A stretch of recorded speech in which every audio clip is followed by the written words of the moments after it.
నమస్తే, welcome to #you. నేను మీ రాజేష్.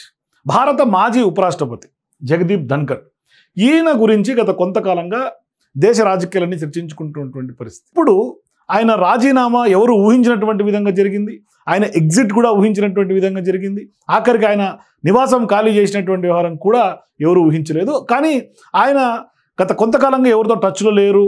మరోవైపు అసలు పూర్తి స్థాయిలో ఆయన దూరంగా ఉంటున్నారు. అసలు ఆయనకి ఏమైంది, ఎందుకు మానేశారనే అంశాల మీద కూడా ప్రతిపక్ష పార్టీలు గత కొంతకాలం క్రితం డౌట్ వ్యక్తం చేశాయి. మరి ఇటువంటి సందర్భాల్లో ఇప్పుడు మొన్న అనుకుంటా జగదీప్ ధన్కర్ తాజాగా అమిత్ షాని ఎక్కడో కలిసినట్టుగా నేను ఎక్కడో చూశాను. కానీ ఇప్పుడు సీన్ కట్ చేస్తే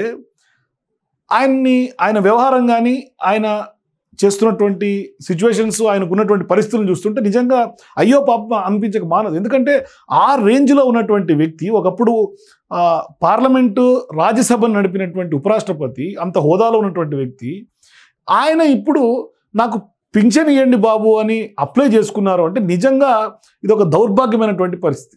నిజంగా రాజకీయ వ్యవస్థే నిజంగా కూడా ఇంత నీచాతి నిజంగా ఉంటుందని అనిపించక మానదు. అంటే అఫీషియల్ క్వార్టర్స్ ఆయన ఎట్లాగో ఖాళీ చేసి వెళ్ళిపోయారు. ఆ రోజే ఆయన రిజైన్ చేసిన 1-2 రోజుల్లోనే ఖాళీ చేసి వెళ్ళిపోయారు. మరి ఇటువంటి సందర్భాల్లో బీజేపీ పార్టీ ఆయన్ని ఎందుకు ఎగ్జిట్ చేయించింది అనే విషయాన్ని కూడా ఇప్పటిదాకా అనేక విశ్లేషణలు, అనేక స్పెక్యులేషన్స్ వచ్చినటువంటి నేపథ్యంలో ఏం జరిగింది అన్నది మాత్రం ఇప్పటికీ ఎవరికి అర్థం కానటువంటి పరిస్థితి. అంటే బీజేపీ చాలా వరకు సీనియర్ నాయకుల పట్ల ఇటువంటి వ్యవహారం ఏమన్నా అవలంబిస్తోందా? ఎందుకంటే మొన్న సీన్ కట్ చేస్తే పెద్ద ఎత్తున ఎల్కే అద్వానీ విషయంలో కానీ, లేదు అంటే చాలా వరకు సీనియర్ల విషయంలో మోదీ, అమిత్ షా ఈ ద్వయం ఇప్పటికీ అటువంటి పక్షపాత ధోరణే వ్యవహరిస్తూ ఉన్నారు. మరి ఈ నేపథ్యంలో ఇప్పుడు జగదీప్ ధన్కర్ ఆయన రాజస్థాన్ మాజీ శాసనసభ్యుడిగా తనకు రావాల్సినటువంటి పెన్షన్ కోసం దరఖాస్తు చేసుకున్నారు అంటే పరిస్థితి ఎంత దయనీయంగా ఉందో అర్థమవుతుంది. సో దేశంలో ఉన్నటువంటి 2 అత్యున్నత పదవి అలంకరించినటువంటి ఆయన ఇప్పుడు ఆయన మొదట్లో పనిచేసినటువంటి ఎమ్మెల్యే పెన్షన్ కోసం దరఖాస్తు చేయడమే కొంత ఆసక్తికరంగా మారుతోంది. ఆయన అప్లికేషన్ని ఇప్పుడు రాజస్థాన్ అసెంబ్లీ సెక్రటరియట్ పరిశీలనకు స్వీకరించింది. అసలు అక్కడ దాకా పోయి అప్లై చేసుకోవాల్సినటువంటి పరిస్థితి ఏంటి? ఈ విషయాన్ని రాజస్థాన్ అసెంబ్లీ స్పీకర్ వాసుదేవ్ దేవనాని ధృవీకరించారు కూడా. ధన్కర్ నుంచి దరఖాస్తు అందిందని, నిబంధనల ప్రకారం అవసరమైనటువంటి ప్రక్రియను ప్రారంభించామని కూడా ఆయన చెప్పారు.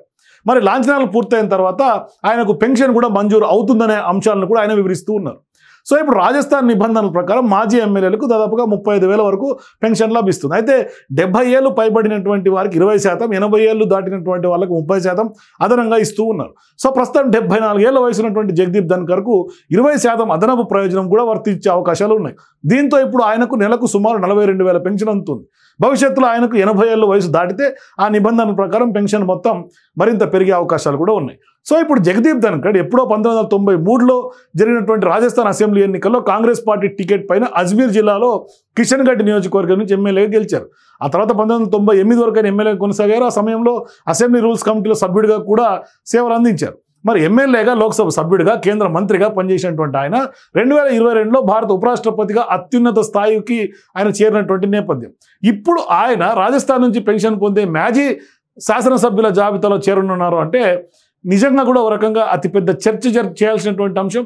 ఒకప్పుడు బీజేపీలో క్రియాశీలకంగా ఉండి దేశంలో అత్యున్నత ఉపరాష్ట్రపతి పదవి చేసినటువంటి ఆయన ఇప్పుడు కేవలం 45,000, 42,000 కోసం ఇప్పుడు ఆయన అక్కడ రాజస్థాన్లో ఎప్పుడో 90ల్లో పనిచేసినటువంటి ఎమ్మెల్యే పెన్షన్ కోసం, మాజీ శాసనసభ్యుల పెన్షన్ కోసం అప్లై చేశారు అంటే సిచ్యువేషన్ ఏ విధంగా ఉందో అర్థం చేసుకోవచ్చు. అంటే దీన్ని బట్టి ఖచ్చితంగా బీజేపీ అవసరాల కోసమే కొంతమంది సీనియర్లను వాడుకుంటోంది అనడానికి ఇది ఒక నిదర్శనం. లేదు అంటే ఆయనకి ఇప్పటికిప్పుడు అప్పటి ఎమ్మెల్యే పదవి యొక్క పెన్షన్ గుర్తుకు రావడం ఏంటి? అంతే. మరి ఉపరాష్ట్రపతి పదవి వరకు పనిచేసినటువంటి ఆయన సభను సక్సెస్ఫుల్గా నడిపినటువంటి జగదీప్ ధన్కర్ ఇటువంటి సిచ్యువేషన్లో మాజీ ఎమ్మెల్యే పెన్షన్ కోసం అప్లై చేశారు అంటే సిచ్యువేషన్ ఎట్లా డ్రాగ్ అయిందో మీరు అర్థం చేసుకోవచ్చు. సో మీరు కూడా ఆయన అప్పటి ఎమ్మెల్యే పెన్షన్ కోసం ఎందుకు జగదీప్ ధన్కర్ ఇప్పుడు అప్లై చేశారు? మీ అభిప్రాయాలు కింద కామెంట్స్ తెలియజేయండి. For more videos please watch #you.